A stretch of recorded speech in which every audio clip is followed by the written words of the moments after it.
Hello sports fans, welcome to Board Deck and Dice. Today I'm doing a Kickstarter preview of a game called Eye for an Eye from Darwin Games. Let's take a look at how it plays and I will come back. I'm not going to actually go anywhere, just to make that clear, but we will come back and see what I think.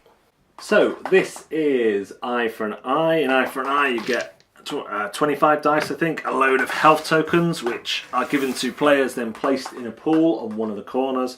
This gorgeous looking board, this is all prototype stuff. Each player will take one of these 6 different player boards, and these are different, unique, but they all have the same kind of form factor. There's defense, and it tells you exactly what defense does down here. Movement tells you how to move. Attack tells you what the attack is, and heal, and then any special unique action is in the middle here. Around the initial squares you will see some leaves. When you are rolling, to use any action you must initially assign to at least this square. So to use the defense as Chief Grublick, you must have at least 1 defense dice there. So you can't block unless you have at least 1 there. Some of them, I believe, have 2. Yeah. So Chief Bansia Floris has 2. So to block, she has to have 2 dice assigned there, even if she's only blocking 1. So if she has 2 dice, gets attacked for 1, and removes 1, she then can't block again until she gets 2. Same with heal. Heal needs 3 dice to heal once. On the attack, you need 1, but you can attack for anywhere between 1 and 5. When you've used that movement, you take them out and start rolling again. You don't have to use them immediately upon assigning dice, so you can really plan what you want to do. The figures have different actions in the middle, depending on their flavour. This one's really interesting. Instead of healing life, this one can spawn 4 little guards, which is really interesting, and so on and so forth. If you would like to play a more advanced mode, each character also has 3, I don't think I've got these ordered right, 3 of the advanced cards. So these are the 3 for one of the chiefs. They start off back down and they're advancing in difficulty. So to unlock the first one you have to play 1 ready dice, and then you can flip it over. Then you will need the special action to use this action, the special action dice, and once you've used it once you flip it back over to unreadied. They get progressively better and do progressively better things. That is the player powers and cards. So each player will take a player sheet, 3 powers if you are playing the more advanced version, and some of the amazing little figures. Now these are not the final figures to be used in the game, but they just give you an example of kind of what they're going to look like. What I want to show you about these figures is the base.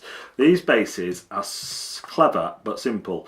They show you the facing of a character at all times with just a quick look. So you know that if this one was turned here, they're facing that way, and that way. If they're attacked from any of those directions, they can block if they have any blocking ability. If they are attacked from behind, however, here, they cannot block. So that's really important. So you'll be rolling the dice, assigning them to your board and taking those actions, and all this is done in real time with a soundtrack played in the background. And I'm just going to show you some more of these because I think they're really cool.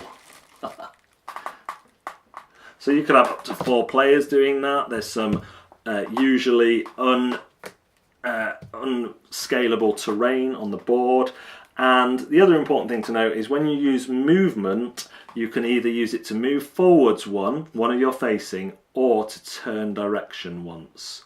If there's any differences to that, it is noted on the player boards.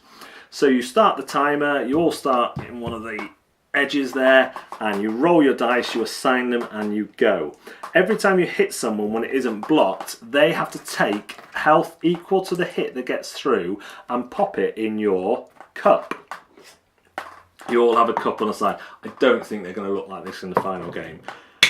when the timer runs out, or if there's only one person standing at the end, you will work out your points from how many health you have and whether you were the last person standing or not. You then repeat this over multiple rounds to see who the winner of the game will be. That is eye for an eye, although it's worth mentioning that there are multiple modes in the game, including team modes, free-for-all modes, and so on and so forth. So eye for an eye caught me out in a number of ways. I totally missed that it was a real-time game, and I'm actually glad I did in some ways, because I think I would have been sceptical about how an eye for an eye, how a real-time dice battler versus game would work, and whether it would boil down to merely speed. And actually I'm quite pleasantly surprised with eye for an eye. It manages that tricky balance of giving you stuff to think about whilst you're rolling dice as fast as you can, and you can't just keep on rolling and rolling unless you set your mind on going for one certain thing, one certain big attack. But because of the kind of fluidity and freedom of the system, where you only need a certain amount of dice on each one to activate it, you can go for lots of quick little attacks to wear someone's defense down, but then they might roll adequate defenses back up, or you can try and build up higher. And I really recommend not just playing one round, I recommend playing over a number of rounds, because you can totally change your strategy and mess around. So in my one of my early games, I saw the other two players, I ran in between them with my facing on both of them, and I thought I'm just going to sit there and attack, and I got walloped. I had to defend and run away as soon as I could, and I lost that game. Next game, I took my time, I worked my way around, tried to predict what people were trying to do, and I destroyed them.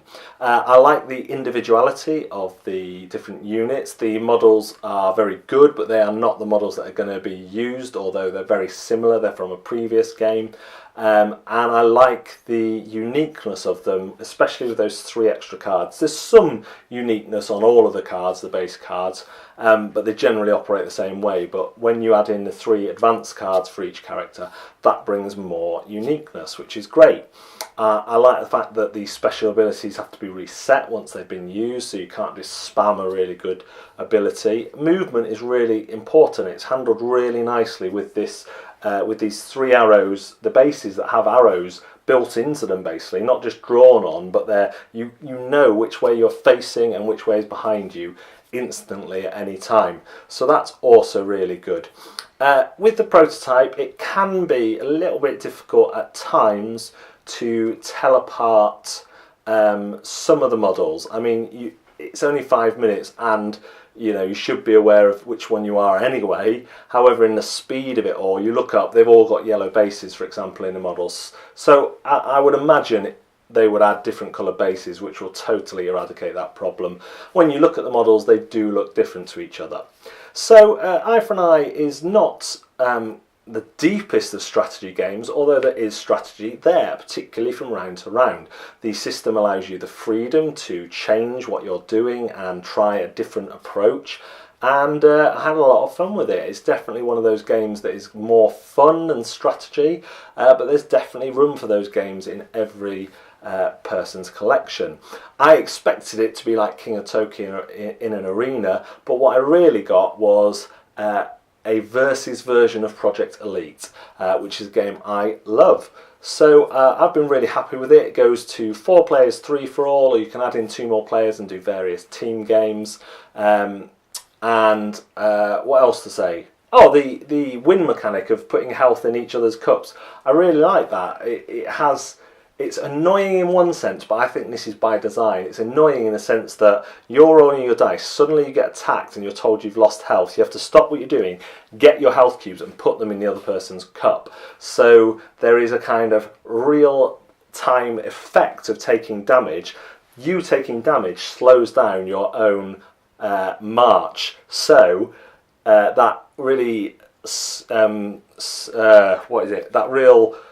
quick technique of just rolling 1 or 2 attacks and attacking every time is viable, because if you're getting hits every time, that person is going to be slowed down by having to remove their health and put it in, remove their health and put it in. So there's a kind of real-time impact of the damage, which is quite nice.